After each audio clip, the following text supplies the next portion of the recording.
तो आज के इस वीडियो में हम लोग डिस्कस करने वाले हैं कि मार्केट काम कैसे करता है। मैंने आपको पहले बताया था कि मैं एकदम बेसिक से इस चीज को उठाने वाला हूं ताकि आपको एक एक माइनर डिटेल्स के बारे में पता रहे। ताकि देखो, कोई हो सकता है बहुत सारी चीजें सीख के बैठे हो, बट बहुत सारे ऐसे लोग भी हैं ना जो कि कुछ भी नहीं आता उनको, और वो भी ज्वाइन किए हुए हैं। तो ये दोनों के लिए हेल्प होगा। ठीक है, क्या होगा, आपके लिए भी वीडियोस आने वाले टाइम में आएंगे। एंड ये वाला चीज अगर आपको थोड़ा सा भी डाउट रहता है कि ये मार्केट का क्या स्ट्रक्चर है, काम कैसे करता है, ये बाय सेल होता है, ऊपर नीचे मार्केट क्यों करता है, ये तभी पता चलेगा जब एक एक चीज डिटेल्ड वाइज आपको पता होगा। तो इस वीडियो में हम लोग डिस्कस करने वाले हैं कि ये जो मार्केट है, स्टॉक मार्केट, शेयर मार्केट, जो भी आप इसको बोलते हैं, उसका स्ट्रक्चर क्या है, ये आखिर किस टाइप से काम करता है, इसके पीछे का साइंस क्या है, किस टाइप के पार्टिसिपेंट्स इसमें इंक्लूडेड है, और पूरा स्ट्रक्चर जो है एक एक चीज इसमें मैं आपको बताने वाला हूं। देखो, सबसे पहले अब हम लोग चलते हैं अपने चार्ट पे। ठीक है, यहां पे अगर मैं आपको दिखाऊं तो देखो, आपको मैं एग्जांपल देने वाला हूं रियल लाइफ का, ताकि आपको ये चीज बहुत ही अच्छे ढंग से समझ में आए। देखो, आप सभी सब्जी बाजार जाते हो सब्जी खरीदने के लिए, टमाटर खरीदते हो, प्याज खरीदते हो, जो भी अलग अलग टाइप का सब्जी है, हम लोग सब्जी बाजार में जाके खरीदते हैं। एक चीज आपने नोटिस किया है कि इसका स्ट्रक्चर क्या है, क्योंकि देखो,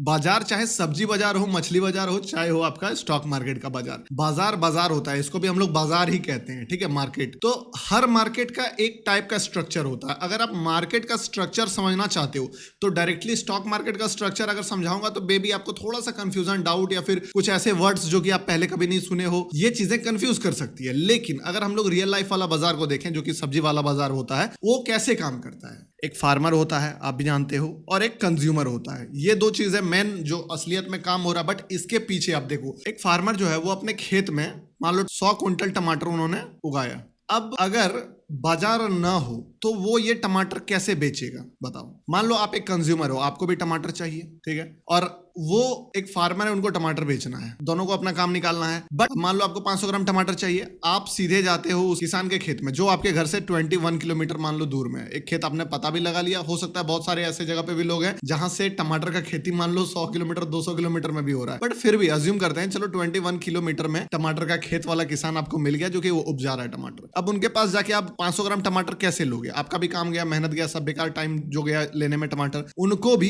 500 ग्राम्स करके बेचना बहुत मुश्किल है। वो बोलेंगे मैं नहीं बेच सकता हूं 500 ग्राम, उसका टमाटर सड़ जाएगा, जल जाएगा, लेकिन वो आपको बेच नहीं पाएंगे क्योंकि बायर उसके तक नहीं पहुंच पाएगा और किसान आपके तक नहीं पहुंच पाएगा। तो ये चीज स्ट्रक्चर को डिस्टर्ब कर देता है। मान लो आप फिर भी करके पहुंच गए कि चलो 500 ग्राम वो दे भी दिया, बट सिर्फ टमाटर ही थोड़ी लेना है आपको, इसके साथ आपको धनिया भी लेना है, इसके साथ आपको अदरक भी लेना है, इसके साथ आपको हरी मिर्च भी लेना है। मान लो टमाटर आपको 21 किलोमीटर पे मिल रहा है, हरी मिर्च मिलेगा 34 किलोमीटर पे, अदरक मिलेगा 60 किलोमीटर पे। तो ऐसे में ना किसान आपको माल बेच पाएगा, ना आप किसान से माल खरीद पाओगे, आप सब्जी खाना बंद करना पड़ेगा। तो क्या उपाय है इस चीज को स्ट्रक्चराइज करने के लिए कि जो फार्मर है, अभी आपको ये थोड़ा सा लगेगा क्या पढ़ा रहा हूं मैं, बट देखो बताऊंगा एक एक चीज। जब मैं एडवांस टॉपिक्स में बताना शुरू करूंगा, अगर उस समय आपका बेस स्ट्रांग रहेगा तो ये चीजें आपके अंदर तक घुसेगी। जैसे गेम ऑफ ट्रेडिंग में मैंने बिगनर वाला आपको जो एग्जांपल दिया था, वो एग्जांपल आपके माइंड में बैठ गया। इसी टाइप से इसमें भी ये चीज बहुत इंपॉर्टेंट है। ठीक है, तो अब किसान अपना टमाटर बेचे कैसे? किसान को चाहिए एक प्लेटफॉर्म, जिसको हम लोग बोलते हैं मार्केट, जहां पे उसको बायर ढूंढना ना पड़े, एक एक बायर के पीछे परेशान ना होना पड़े, किसी को 250, किसी को 100, किसी को 500 ग्राम देने के पीछे दिमाग खराब ना हो। तो वो क्या करेगा? मार्केट में जाएगा, मंडी। वो प्लेटफॉर्म कौन प्रोवाइड करा रहा है? मंडी। अब मंडी में अगर वो जाता है और मंडी में 50 क्विंटल टमाटर अपना एक बड़े दुकानदार को, या फिर जो भी बोल लो, होलसेलर वगैरह, किसी को भी थमा दिया कि लो आप अपना पैसा लिया, वो मार्केट से निकल गया। ठीक है, अब ये जो 500 किलो टमाटर लिया, ये डिस्ट्रीब्यूट करता है छोटे दुकानदार को। 25-50 किलो टमाटर दिया और ये लोग डेली में बेच रहे हैं। ये टमाटर भी बेच रहे हैं, पपीता भी बेच रहे हैं, मान लो बैंगन भी बेच रहे हैं, सारा कुछ इनके पास जो है स्टॉक है। और जो भी बायर है, अब वो बायर किसके पास आएगा? इसके पास आएगा, इस दुकानदार के पास। और यहां से उसको मान लो टमाटर 250 ग्राम चाहिए होगा तो वो 250 ग्राम लेके जाएगा। अगर उसको मिर्ची भी चाहिए होगा तो वो मिर्ची भी लेके जाएगा। तो अगर मैं आपको बताऊं कि मंडी आपको एक प्लेटफॉर्म तैयार करके दे रहा है जहां पे आप और किसान दोनों का काम आसान हो जा रहा है। आप जा रहे हो मंडी, सामान लेके जा रहे हो, जो फार्मर है जिन्होंने टमाटर उगाया वो भी अपना माल जो है ये मंडी में बेच रहा है। तो ये दोनों का काम निकल जा रहा है, बायर का काम निकल जा रहा है, सेलर का काम निकल जा रहा है। सेम इसी चीज से स्टॉक मार्केट भी वर्क करता है। कैसे? जो आप देख रहे हो बायर सेलर, कोई भी स्टॉक, मान लो रिलायंस बाय किया, रिलायंस सेल किया, बायर सेलर है आप लोग, वो किसके पास जा रहे हैं? एक्सचेंजेस के पास, NSE, BSE, ठीक है, और एक्सचेंजेस के पास कंपनी भी जा रही है। कंपनी ने अपना स्टॉक यहाँ पे लिस्ट करा दिया है। जो बड़ा ओनर, फाउंडर, फार्मर जो भी था, जिन्होंने 1 क्विंटल टमाटर उपजाया, उन्होंने 50 क्विंटल टमाटर जो है, मान लो उन्होंने 1 क्विंटल टमाटर एक्सचेंज में लिस्ट करा दिया। ठीक है, अपना वहां पे एक्सचेंज में लिस्ट करा दिया और वहां से ट्रेडर हो, इन्वेस्टर हो, सभी कोई बाई सेल कर रहे हैं। तो इनका भी काम आसान हो गया, इनका भी काम आसान हो गया। अब मैं आपको शेयर मार्केट के पॉइंट ऑफ व्यू से ये चीज समझाता हूं, तब आपको समझ में आएगा कि कितना इंपॉर्टेंट है स्टॉक मार्केट हमारे देश के लिए भी। और ये चीजें अगर आपको पता होगी तभी मैं बताया कि अच्छे ढंग से आप समझ पाओगे और काम भी कर पाओगे स्विंग ट्रेडिंग में। मान लो आपके एरिया में एक राजेश नाम का पर्सन है जिसका एक फोन का रिपेयरिंग शॉप है, ठीक है। वो मोबाइल बना रहा है, डिस्प्ले चेंज करता है, माइक चेंज करता है, ये सब काम करता है। अभी उसको पता चला कि जो फोन का जो स्क्रीन होता है वो जब टूट जाता है तो 1000, 1500, 2000, 4000, 5000 तक का प्राइस आता है। बट मार्केट में एक ऐसा मशीन आया है चाइना में जो कि 5 लाख रुपीस का है, और अगर ये मशीन एक्सक्लूसिव मशीन वो ले आता है अपने बिजनेस में लगा देता है तो फिर गेम बदल जाएगा। इससे इसका जो स्क्रीन रिप्लेसमेंट है वो 200 से 250 रुपीज में आ जाएगा, जो कि 1000 रुपीज पड़ता था। तो अभी राजेश जो है अपना जो दुकान किया था, उस दुकान को करने में उसको पूरा 10 लाख का कॉस्टिंग पड़ा था, और उसके बाद वो उससे कमा रहा है, कितना कमा रहा है, महीने का 25,000 रुपया वो मार्केट से कमा लेता है 10 लाख का इन्वेस्टमेंट पे, ठीक है, पूरा एक्सपेंसेस करके। तो अब लेकिन 5 लाख उसके पास तो है नहीं उस मशीन को खरीदने के लिए। अब उसके पास क्या ऑप्शन है, वो बैंक से जाके 5 लाख लोन ले ले और ये मशीन खरीद ले, और ये मशीन खरीदते ही उसका इनकम उसको पता है कि 50,000 हो जाएगा, डबल हो जाएगा 5 लाख में, ठीक है। लेकिन अभी क्या दिक्कत है कि ये मशीन अगर वो बैंक से लोन लेके खरीदता है तो बैंक वाला उसको इंटरेस्ट चार्ज करेगा 8 से 10% का। अब मान लो क्या होता है कि मशीन खराब हो जाता है, या फिर उस एरिया में सब कोई वो मशीन ले लेता है, तो सब कोई क्या करेगा, अब 1000 रुपए में वो स्क्रीन चेंज होता था तो वो सब 400 में करना शुरू कर देंगे। तो कोई एक्सक्लूसिव बेनिफिट नहीं है, बट अपॉर्चुनिटी तो है कि अगर मशीन वो पहले लेके आया और इतना बड़ा इन्वेस्टमेंट दूसरा कोई करेगा नहीं तो ये गेम में बाजी मारेगा। लेकिन डर भी है साथ साथ कि बैंक से लोन लिया तो साला गिरवी में चले जाएगा उसका दुकान भी। तो दूसरा ऑप्शन वो ढूंढेगा, भाई लोन नहीं लूंगा मैं, लोन से प्रॉब्लम है, एक काम करेंगे 5-10 हजार कम ही कमाएंगे, बट एक काम करते हैं मैं दोस्त से पैसा उधार ले लेता हूं, उसको बोलूंगा मेरे बिजनेस में 5 लाख इन्वेस्ट कर दो, मैं तुमको अपना जो दुकान है उसका 30 to 40% जितना में उसका डील होता है, ठीक है, अपने दुकान में हिस्सेदारी दे दूंगा, जितना भी प्रॉफिट होगा उस प्रॉफिट का 30% मैं तुमको दे दूंगा। क्योंकि वो क्या देख रहा है कि मेरा इनकम 25 से 50 हो जाएगा, आपको एटलीस्ट 10,000 महीना बैठे बैठे बन जाएगा। तो अब वो क्या करता है, उसका एक दोस्त है सुरेश, उसको बोलता है सुरेश भाई एक काम करो, आप इस धंधे में 5 लाख रुपए इन्वेस्ट करो, मैं मशीन खरीद रहा हूं, इस मशीन से मेरा अनुमान है कि इनकम 50,000 से 1 लाख चल जाता है, तो मैं मान के चलता हूं चलो 70,000 ही हो जाएगा, तो आपको बैठे बैठे हर महीना 15,000 के आसपास का इनकम बन जाएगा ये 5 लाख का इन्वेस्ट करके। साथ ही आप मेरे दुकान में 20% का मालिक हो गए एक तरह से, जो भी स्टाफ का खर्चा ये सब करके 20% प्रॉफिट भी, और जब भी दुकान मान लो किसी को सेल करना हुआ जो भी 20% आपका बनता है। 10 लाख में अगर दुकान सेल हुआ तो आपको 2 लाख रुपए मिलेगा, अगर इस दुकान का वैल्यू मान लो 30 लाख हो जाता है ग्रो कर करके तो आपको 6 लाख रुपए मिलेगा, और बैठे बैठे आपका जो हर महीना इनकम भी हो जा रहा है। तो वो बंदा सोचेगा कि हाँ बात तो यार सही बोल रहा है, तो फिर भी वो मान लो थोड़ा नेगोशिएट करे, नहीं 20 नहीं मुझे आपको 30% देना होगा, चलो ठीक है 30% दे देते हैं, रेडी हो गया ये बंदा। अब इस बंदा का फायदा देखो राजेश का, अभी अगर ये बैंक से लोन लेता ठीक है ये डबल कमा लेता, बट अभी इसका इनकम देखो कि ऐसे दुकान का ओवरऑल इनकम बढ़ के कितना हो जाएगा 25 से 70। अब क्या हो रहा है ना कि 70 में 30% वो ले जाएगा सुरेश, कितना होता है 70 में 30%, 21,000 ओवरऑल मानते हैं 20,000, बट फिर भी 50,000 रुपीज इसका इनकम हो जाएगा बढ़ के डबल। इसको 1 रुपीज लगाना नहीं पड़ा, 1 रुपीज का रिस्क नहीं लेना पड़ा, और इसका इनकम भी हो गया डबल 25 से 50। और अगर बाय चांस मशीन काम नहीं करता तो इसका रिस्क कितना कम है, पैकेट से तो कुछ खास जाएगा नहीं इसका, ये बेनिफिट इसको दिख रहा है। प्लस मान लो दुकान का वैल्यू 10 लाख है, 5 लाख का मशीन लगा है, दुकान का वैल्यू सीधे 15 लाख हो जाएगा, और धीरे धीरे एडजस्ट करके 15 से 20 लाख भी हो जाएगा। तो ये देख रहा है चलो यार फिर भी मान लो इसको 30% दे देते हैं तो मैं दुकान का जितना मालिक था उतना तो मालिक मैं अभी भी हूं, इससे बड़ा ही मालिक बन जाऊंगा। ये बेनिफिट इसको दिख रहा है राजेश को। सुरेश को भी क्या दिख रहा है कि बैठे बैठे ऐसे ही 20,000 रुपया महीना मिल रहा है, दुकान का वैल्यू 15 लाख है, यानी कि 30% अगर मैं देख लूं 4.5 लाख का, तो मुझे इसका मतलब क्या कहते हैं उसको एसेट ही मिल रहा है दुकान में।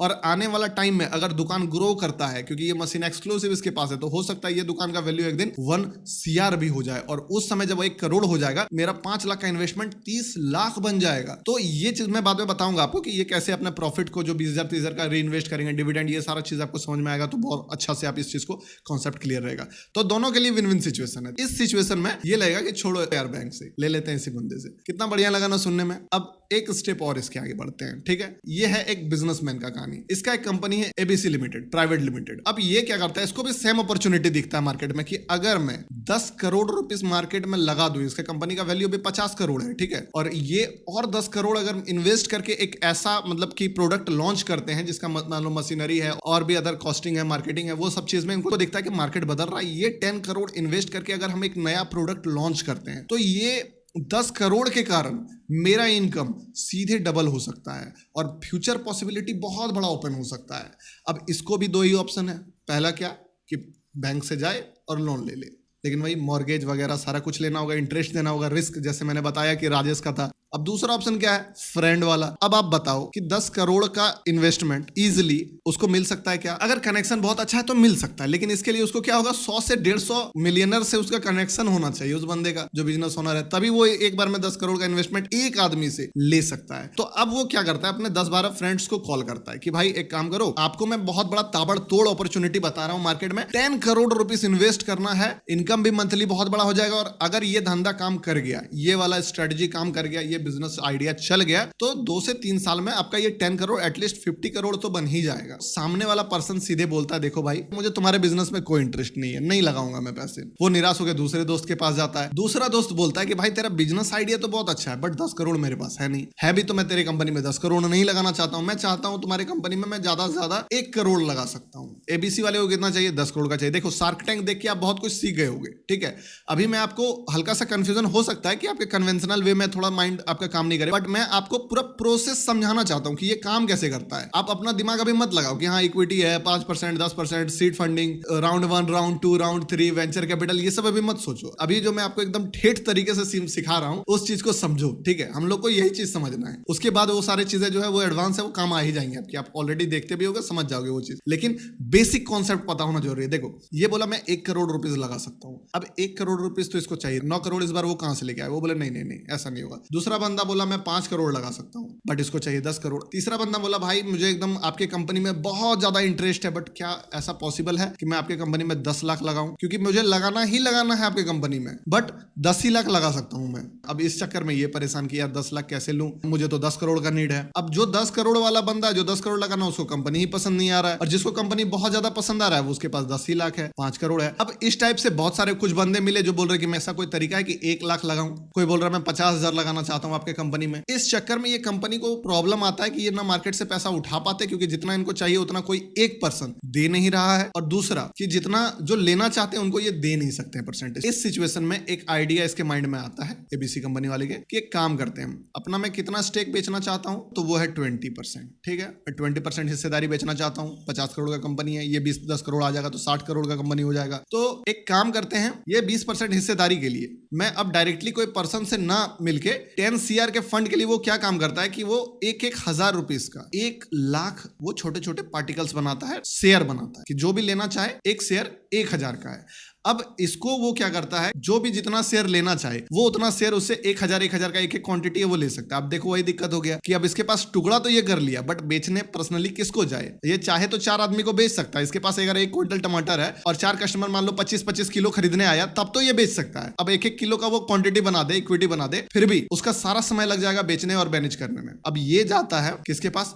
एक्सचेंज के पास। तो बेचने खरीदने में माथा खराब हो जाए, मैनेज करने में माथा खराब हो जाए। दूसरी बात, अगर मान लो कोई बंदा इन्वेस्टमेंट किया है इसके कंपनी में, मान लो 10 लाख किया, अगर उसको वो 10 लाख का नीड पड़ गया तो वो 10 लाख कहां से निकालेगा? सब तो इन्वेस्टमेंट किया कि कभी ग्रो होगा तो एग्जिट करेंगे। अब एग्जिट करने के लिए उसके पास कोई रास्ता तो बचता नहीं है, वो बोलेगा कि तुम ही खरीद लो मेरा। अब मान लो इसके पास ऑलरेडी पैसा नहीं है, धंधा डाउन चल रहा, तो ये खरीदेगा कहां से कंपनी ओनर उसका? तो फिर वो बैठ के एक नया बायर खोजेगा मार्केट में कि मेरे पास एबीसी कंपनी में हिस्सेदारी है 10% का, क्या तुम खरीदोगे? अब सामने वाला इंटरेस्ट, फिर वो मार्केट में घूम घूम के किसको बेच पाएगा? ये चीज पूरा लीगल प्रोसेस, झमेला, माथा खराब होगा। इस चीज को मैनेज करना बहुत मुश्किल हो जाएगा। इस चक्कर में काम आ जाता है स्टॉक मार्केट। अब ये क्या करता है, 1 लाख शेयर बनाया जो कि शायद 10 करोड़ ही होता है, मुझे मैं थोड़ा कमजोर है, देख लेना आप लोग। अब वो सारा चीज लेके वो सेबी के पास जाता है, सेबी सारा चीजों को रिव्यू करती है, हाँ ठीक है इस कंपनी ने कोई फ्रॉड नहीं किया, ठीक है काम चल रहा है, बिजनेस ऑलरेडी इसका रन है, प्रॉफिट हो रहा है, लॉस हो रहा है, जो भी है उसके हिसाब से इस कंपनी ने मान लो 1 लाख शेयर सेबी को दिया कि अब लॉन्च होगा, तो इसका आएगा आईपीओ मार्केट में। जिसको जितना इंटरेस्टेड है खरीदने में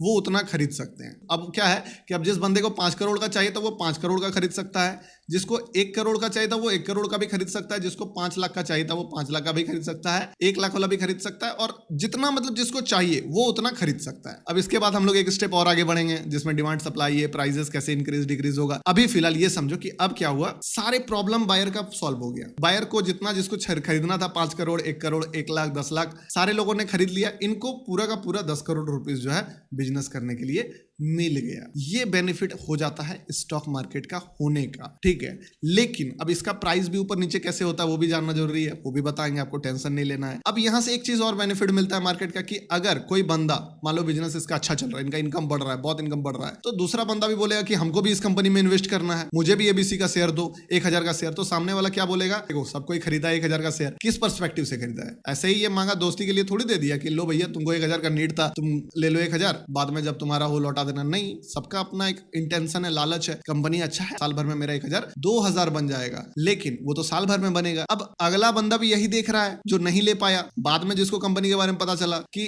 1000 का ये अगला साल 2000 बन सकता है या 2 साल में 2000 बन सकता है, तो वो जो एग्जिस्टिंग था जिसके पास 10 लाख का शेयर था उसको जाके बोल रहा है कि भाई जो तुम्हारे पास एबीसी का 10 लाख का शेयर है ना, वो मुझे दे दो 1000 का रेट में, जो तुम लिया ले लो हमसे 1000 रुपया। वो बोलेगा पागल है क्या भाई, मैंने अपना पूंजी क्यों लगाया है, मुझे पता है 2 साल बाद रेट बढ़ेगा, तुमको हम क्यों दें, 1000 रुपया तो मेरा ही खरीदारी है। तो वो क्या बोलेगा, एक काम करो भाई 1001 ले लो, ठीक है, तुम्हारा कुछ प्रॉफिट भी हो जाएगा 1000 2000 का। बोलेगा बस चल निकल यहाँ से, नहीं चाहिए तुमको, नहीं लेना है, 1 रुपया कमाने के लिए आया हूं मैं, 1002 ले लो भाई, नहीं लेंगे 2 रुपये, 1005 ले लो, 1010 ले लो। अब ये जो प्राइजेस हैं वो किस चीज पे डिपेंड करेगा, इस कंपनी में कितना ज्यादा पोटेंशियल इसको लेके। देखो हो सकता है कंपनी लॉस मेकिंग हो सकता है कंपनी बहुत घटिया हो, बट लोग अगर उसके बारे में बहुत ज्यादा ही फैसिनेटेड है कि नहीं नहीं ये तो आग लगा देगा, ये कंपनी बहुत ज्यादा यूफोरिया में है मार्केट, ये कंपनी चल जाएगा। जैसे कि अडानी, लोग पूरा एग्रेसिव है कि अडानी अडानी मोदी अंबानी चल रहा है पूरा, शॉर्ट टर्म में कंपनी से कोई लेना देना नहीं है। हो सकता है 2 साल बाद रिपोर्ट आए कि कंपनी जो है इनकम उसका घट गया, उस समय क्रैश हो जाएगा मार्केट, बट शॉर्ट टर्म में लोग जो है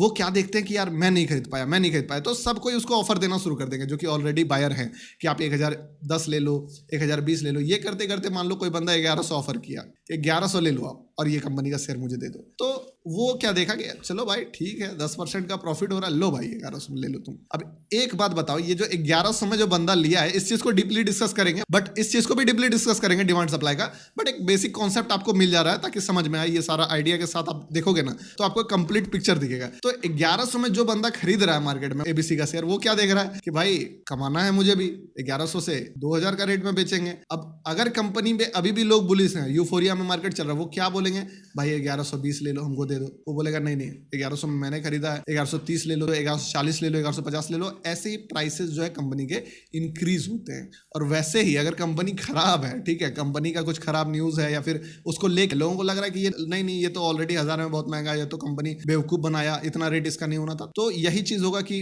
1100 से घटने लगेगा। वो मैं बताऊंगा अभी बायर सेलर का जो साइकोलॉजी है कि जब 1100 में बाय करके वो 1050 आएगा तो किस टाइप से वो पैनिक करेगा। हर कुछ हम लोग आने वाले वीडियोस में डिस्कस करेंगे, बट अभी जो बेसिक चीज मैंने इस वीडियो से आपको बताया कि ये मार्केट काम कैसे करता है। शेयर बाजार यानी कि हर कुछ यहाँ पे बाजार है, बाजार के पर्सपेक्टिव से देखो, सब्जी बाजार, मछली बाजार, कपड़ा बाजार, चोर बाजार, एज इट इज शेयर बाजार, ठीक है। आप कभी भी मार्केट में कोई भी बाजार, चाहे चोर बाजार ही देखो, उसके पॉइंट ऑफ व्यू से भी देखो कि यार कैसे वो मार्केट काम कर रहा है, और उस कॉन्सेप्ट को मार्केट में लगाओ, स्टॉक मार्केट में लगाओ, आपको समझ में आएगा कि कुछ कुछ सिमिलैरिटीज है। वो चीज को आप जब देखना सीख जाओगे ना, तो आप कस्टमर के साइकोलॉजी को समझोगे, सेलर के साइकोलॉजी को समझोगे, कब लोग फियर करते हैं, पैनिक करते हैं, वो सारा कुछ समझोगे। और नहीं समझोगे टेंशन नहीं है, मैं समझाऊंगा बैठ के आपको डीपली, एक एक करके, एक एक स्टेप, एक एक लेवल हम लोग और डीप जाएंगे, और जहां तक जाना है, कैसे स्टॉक ढूंढना है, कहां एंटर करना है, stop loss system, trade like a business वाला जो पूरा का पूरा आपके लिए प्लान है, वो प्लान मैं आपको बना के देने वाला हूं। लेकिन टाइम लगेगा, थोड़ा सा टाइम लग रहा है वीडियो में, आप लोग इस चीज को मैनेज कर लो, बट हाँ